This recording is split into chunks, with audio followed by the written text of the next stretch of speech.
Hey there, welcome back to the James Show. News Talk 820 WBAP, now on FM at 93.3.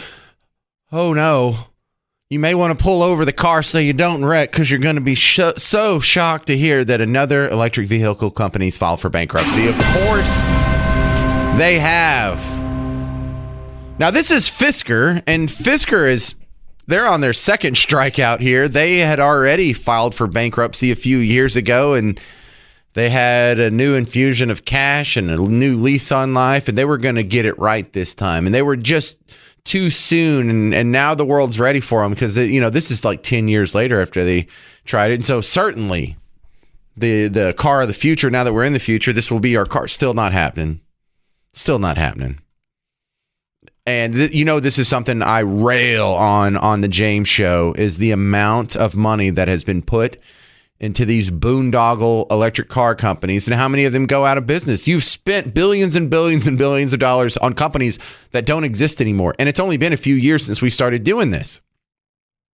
You know how hard it is to take a $600 million seed capital, spin through it all, and declare bankruptcy in 4 years without producing a product?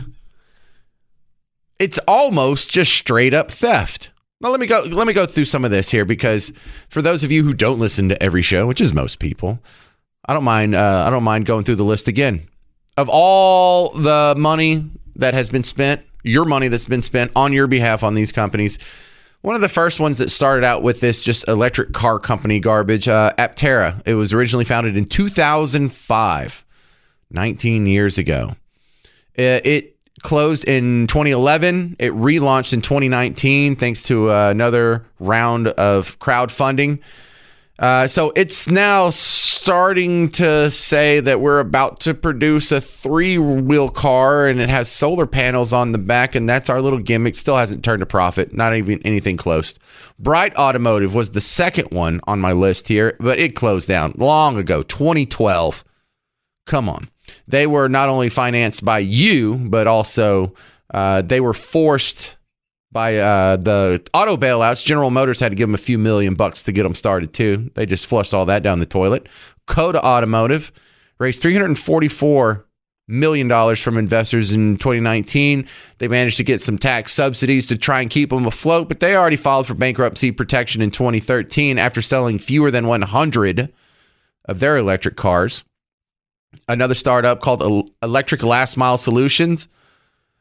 They went public through a SPAC deal in 2021, filed for Chapter 7 bankruptcy in June of last year. Mullen Automotive, another electric car startup, already down 64% after their SPAC IPO just last fall in October. Fisker Automotive is the one that we're talking about today. Fisker Automotive, they have declared bankruptcy for the second time. Now, they got a $529 million Department of Energy, air quotes, loan. It's not really a loan if you don't pay it back now, is it? Yeah, they got $529 million of your dollars, and they're already out of business. Chapter 11 bankruptcy protection in 2014, and then just again this week. Lordstown Motors, founded in 2018, folded last fall. Got $1.1 billion in funding over 5 rounds. Some of that's your money. And the talk about electric vehicles hasn't soured with all of this continuous failure all around them. I mean, what's the successful electric car company? We have one, Tesla. It's in business. You got to give them credit for that. I'm not sure if they're turning a profit at all. Are they even operating in the black yet? But they're the only one that's really lasting through all of this, that's made it more than about 5 years. But we also have a bunch right now that are getting your money and they're not doing anything with it. Rivian actually saw 2 Rivian trucks this year out of the whole year. I'm just trying to keep track here. But their stock, they'd had an IPO in November of 2021. It was at $130 at the time. It's down to less than $11, so they're almost out of business. Canoe is another company that's about to go out of business. Faraday Futures, another California company that's just been given millions and millions of dollars, nothing to show for it. Nikola, Hyliion, that one's down in Austin. Rivid is another Cali giveaway company. All of these companies are getting over billions of your dollars and then going out of business in a few years. Now, if someone goes to the public treasury, if a congressman or whoever else, a bureaucrat of some sort, and they just take money out and they give it to you, that's illegal. However, if you pretend like the money is for building electric cars and the powers that be can give you billions, you can skim off a few million. After a few years, you don't even have to sell any cars or have a company to show for it. You can just close your doors and boom, problem solved. But listen, if this happened in the private sector, it'd be fraud. This would be illegal. You can't tell investors that, hey, you give me $1 billion, I'm going to go build a whole bunch of cars, try and make some money with it. Here's my plans. What do you think? And they give you the money. If you don't do anything, if you don't build anything, if you go out of business without even trying to build a car or trying to take anything to market, you would at least get sued. You would probably get charged with a crime. These electric vehicle subsidies are stealing from you. These charging stations, another excuse, they're stealing from you. This was brought up on Jesse Waters last night. Maria Bartiromo was his guest, and he brought up the $7 billion charging station program that here a couple years later has built how many charging stations? 8. That's almost $1 billion per charging station. I know it's not all done yet, but kind of a slow roll. If you had that much money, if you had $7 billion, you could probably come up with a charging station faster than 2 years. But rural broadband is another one of these scams. You recognize wind farms as a scam, solar panel subsidies as a scam. But look, rural broadband is a scam. And not only did they do that at the federal level, that's something that we just passed in Texas last year. A bunch of people went and voted for it in November. They're like, yeah, please scam me even harder. Let's burn some money.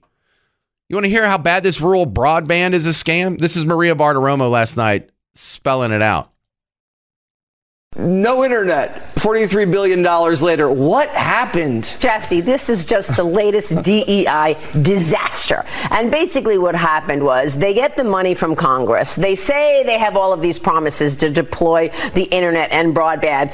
But before doing that, they jammed through a whole host of new rules and regulations. Let me tell you about some of those rules and regulations, Jesse. Some of them notable requirements, DEI quotas, implementing the climate impact plans. Make sure you have a climate action plan. Prioritize the hiring of convicted criminals. There were not a lot of takers on that one. So the bottom line is business needs consistency. Business needs to know the rules of the road in order to grow. Business wants to grow. To grow, you need to understand the backdrop, understand the rules, and not have all these new rules as surprises. And that's what happened. So you have to find in rural America a convicted criminal who has been impacted by the climate and is also a minority in rural America. That's right. Yeah, that's going to be real tough.